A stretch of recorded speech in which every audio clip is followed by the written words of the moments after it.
John Glennon and the Catholic Church's Influence on 1900's Catholicism by Jack Griffiths-Hill and Ian Mannion. Some other important things that happened in 1903 to 1946.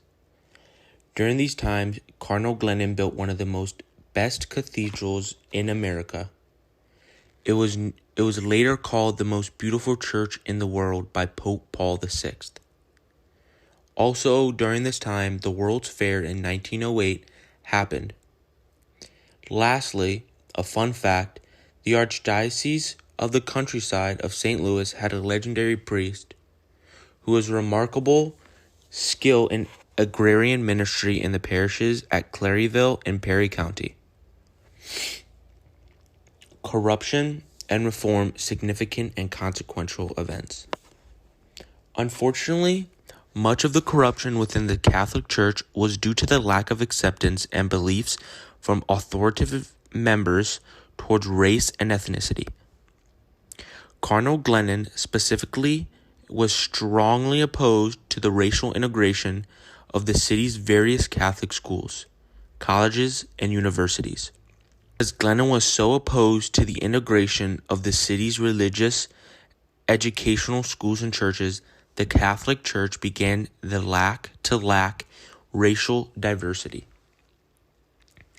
Regrettably, while the Archdiocese of St. Louis was in the lead on movements such as education, charity, rural life, the liturgy, and parish vitality, its attention to the needs of Black Catholics was far from where it needed to be. Even without the Archbishop's encouragement, a number of priests and committed laity saw these issues and worked to help this neglected community.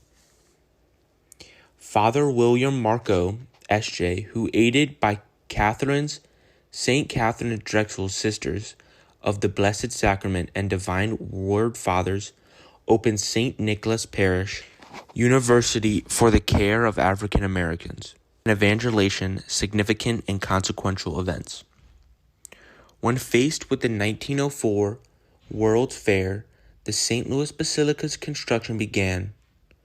Glennon's mission was to awaken the dormant potential of the great archdiocese he inherited. The building of the basilica led to the strengthening of the church's mission and allowed for the further of teaching the Catholic faith. In 1904, a year after Glennon's installation, the National Catholic Education Association was founded in St. Louis.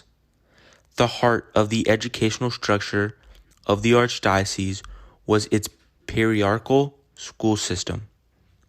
To provide some support and standardization to these elementary schools, Garthifener was the first superintendent of the schools for the Archdiocese.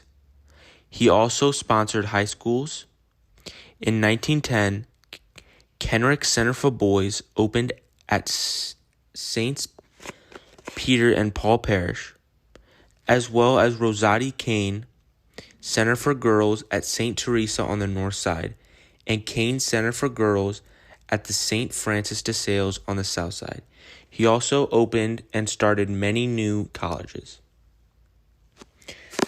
Two colorful priests drew the special attention to the needs and poor, Father Dunn and Father Tim Dempsey.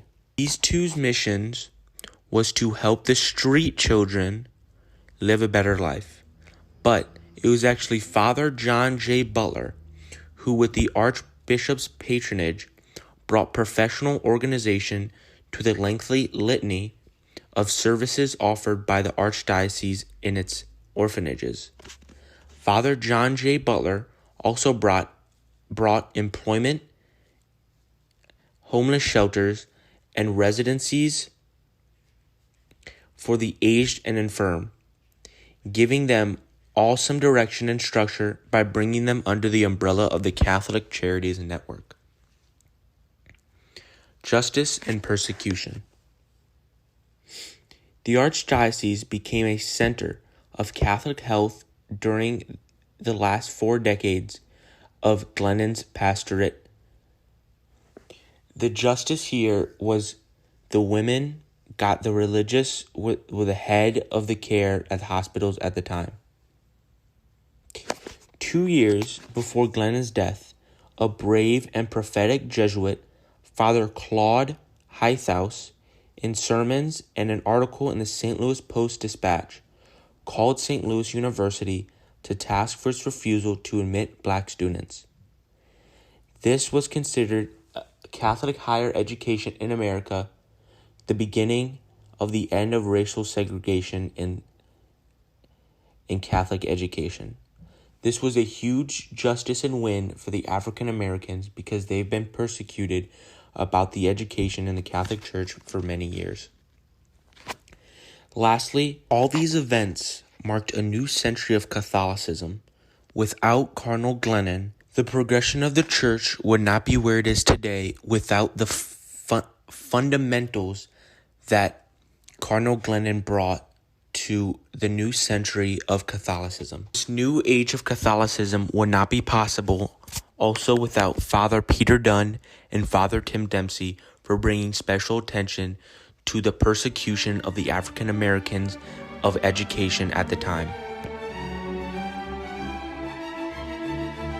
John Glennon.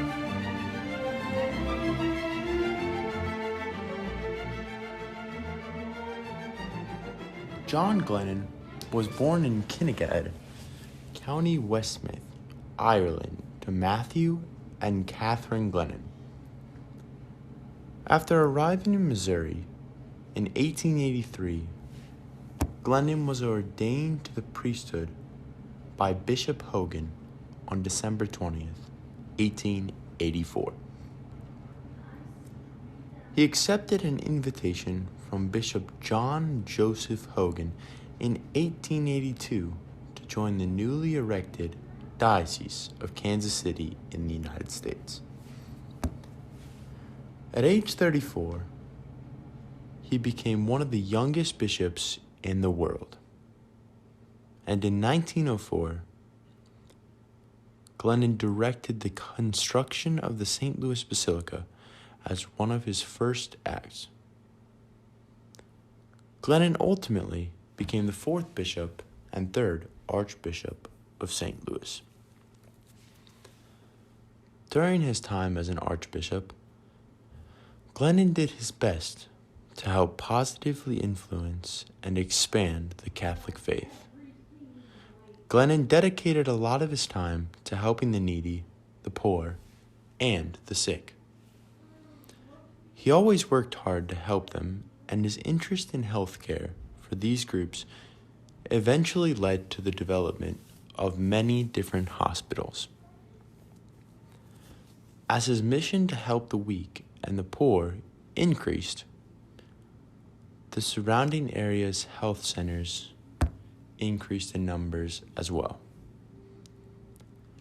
John Glennon spent 43 years shepherding the Archdiocese of St. Louis, and on Christmas Eve of 1945, it was announced that the 83-year-old John Glennon would be elevated to the College of Cardinals. While in Dublin, he was diagnosed with uremic poisoning and later died on March 9th of 1946. He was then buried at the Basilica. How Glennon built up the body of Christ. One of the first things that John Glennon did under his new role as Archbishop of St. Louis was the directing of the construction of a new cathedral. John expanded Catholicism and influenced the Roman Catholic culture. He strengthened the cause of the Roman Catholic Church within the St. Louis. Glennon directed the construction of many new seminaries, and he increased the mission to help the poor and the weak. Glennon's influence on Catholic education. During his time as Cardinal, John Glennon pushed for better education for more children from elementary school through university. He oversaw the building of several diocese high schools, which helped to form and shape Catholic education from before World War I until today. How will Glennon empower us? Glennon's legacy continues to empower many in the St. Louis area to this day. Learning about the heroism and kindness that Cardinal Glennon has shown throughout his 43 years shepherding the Archdiocese of St. Louis has inspired and empowered us to reach out to the poor and the weak. We will look to help those that are in need without any judgment or assumptions, and we've been inspired to work harder to grasp a greater understanding of how we can become better men for others.